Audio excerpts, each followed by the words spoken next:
রোজাদারদের জন্য প্রতিদিন জান্নাতকে সুসজ্জিত করা হয়। সুবহানাল্লাহ। নাম্বার 10, রাসূল সাল্লাল্লাহু আলাইহি ওয়াসাল্লাম বলেছেন, কিয়ামতের দিন সব নবীর চেয়ে আমার উম্মতের সংখ্যা বেশি হবে এবং আমি সর্বপ্রথম জান্নাতের দরজা খুলব। সহিহ মুসলিম, হাদিস নম্বর 196।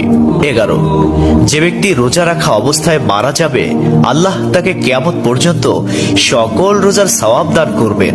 সুবহানাল্লাহ। নাম্বার 12, যে ব্যক্তি ফজরের নামাজ আদায় করলো, সে আল্লাহর হিফাজতে চলে গেল। নাম্বার 13, রাসূলুল্লাহ সাল্লাল্লাহু আলাইহি ওয়াসাল্লাম বলেছেন, রোজা ও কোরআন কিয়ামতের দিন মানুষের জন্য সুপারিশ করবে। মুসনাদে আহমদ, হাদিস নম্বর 6626। 14, নবীজি বলেছেন, রোজাদারদের জন্য সবচেয়ে বড় খুশির সংবাদ হলো হাসরের মাঠে আল্লাহ সবার আগে রোজাদারদের সাথে সাক্ষাৎ করবেন। সুবহানাল্লাহি ওয়া বিহামদিহি। 15, যখন রমজান আসে